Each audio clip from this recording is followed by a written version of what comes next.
Praise the Lord. வேதத்தில் அன்னாளை குறித்து நாம படிச்சிருப்போம். அதான் தெரியுமே, அன்னாளுக்கு குழந்தை இல்லை, அவங்க கர்த்தரிடத்துல ஜெபம் பண்ணாங்க, கர்த்தர் அவங்களுக்கு பிள்ளை கொடுத்தார் என்று. அப்படி நினைச்சு ஸ்கிப் பண்ணிடாதீங்க, கொஞ்சம் முழுமையா கேளுங்க ப்ளீஸ். அன்னாளுடைய வாழ்க்கையை நாம கொஞ்சம் ஆராய்ந்து பார்ப்போம். அன்னாளுக்கு குழந்தை பாக்கியம் இல்லாமல் இருந்தது. அவமானங்களும் பரியாசமும் நிறைந்த ஒரு வாழ்க்கை. 1 சாமுவேல் 1:5-6 வசனங்கள் சொல்லுது, கர்த்தர் அன்னாளுடைய கர்ப்பத்தை அடைத்திருந்தார் என்று. கர்த்தர் ஏன் அன்னாளுடைய கர்ப்பத்தை அடைக்க வேண்டும்? அதனால கர்த்தருக்கு என்ன லாபம்? அதே போல உங்கள் வாழ்க்கையில கர்த்தர் உங்களை இன்றைக்கு இந்த உபத்திரவத்தில் நடத்துவதால் தேவனுக்கு என்னங்க லாபம்?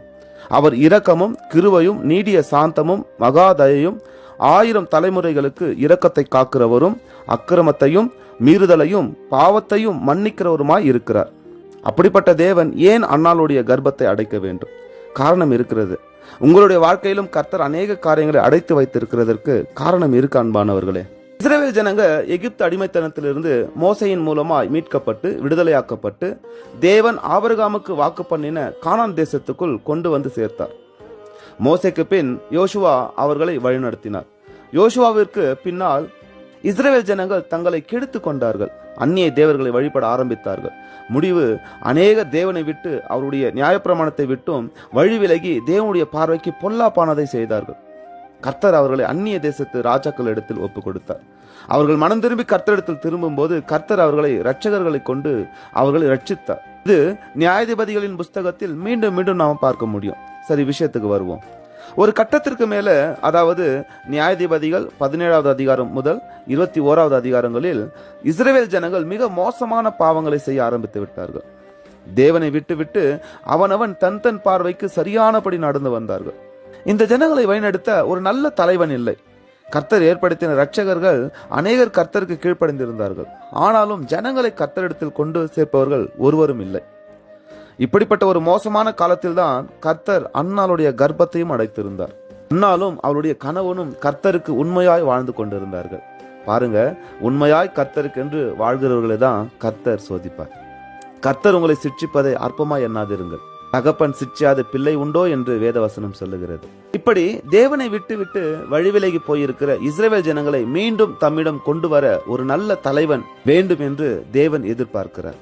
கர்த்தருடைய எதிர்பார்ப்பை நிறைவேற்றவே அன்னாள் சோதிக்கப்படுகிறார். இந்த சமயத்தில் தான் அன்னாள் வந்து தேவாலயத்தில் கர்த்தர் தனக்கு ஆண் பிள்ளை கொடுத்தால் அதை அவருக்கே ஒப்பு கொடுப்பேன் என்று தீர்மானம் பண்ணுகிறார். பிறகு மிகுந்த சந்தோஷத்தோடு வீடு திரும்புகிறார். கர்த்தர் பிள்ளை கொடுக்க போகிறார் என்ற சந்தோஷம் இல்லைங்க, நான் கர்த்தருடைய எதிர்பார்ப்பை நிறைவேற்றி விட்டேன் என்கிற சந்தோஷம் தாங்க. அன்பானவர்களே, இன்றைக்கு நம்முடைய சந்தோஷம் எதை சார்ந்து இருக்கிறது?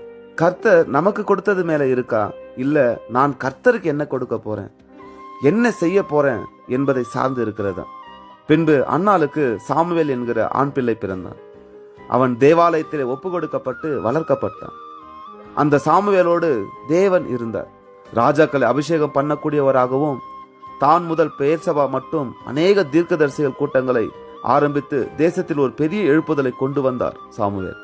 அன்னாளுக்கு கர்த்தர் பிள்ளை கொடுக்க முடியாமல் தடை பண்ணலங்க. கர்த்தருக்கு அன்னாளிடம் ஒரு தேவை இருந்தது. இன்றைக்கு உங்க வாழ்க்கையில ஏதோ ஒரு காரியத்தை கர்த்தர் தடை பண்ணியிருக்கிறார்னா கண்டிப்பா கர்த்தர் உங்களிடத்துல ஏதோ ஒரு காரியத்தை எதிர்பார்க்கிறார். ஒப்பு கொடுப்பீர்களா? இப்பொழுதே தேவ சமூகத்திற்கு சென்று, ஆண்டவரே எனக்கு ஏன் இந்த சோதனைன்னு கேட்காதீங்க, ஆண்டவரே நான் என்ன செய்ய வேண்டும் என்று கேளுங்க. உங்களை முழுமையாக ஒப்பு கொடுங்க. கர்த்தர் உங்களை இந்த தேசத்திற்கு ஆசீர்வாதமாக வைப்பார். அநேக பரியாசங்களை கடந்து வந்திருப்பீங்க. அன்னாளை போல உங்களை பரியாசம் பண்ணினவர்களுக்கு எல்லாம் இருக்கலாம், ஆனால் தேவன் அவர்களிடத்தில் எதையும் எதிர்பார்க்கலங்க. ஒன்றுமில்லாத உங்களிடத்துல தான் கர்த்தர் எதிர்பார்க்கிறார். உங்களையே எதிர்பார்க்கிறார். உங்களையே தேவனுக்கு ஒப்பு கொடுங்க.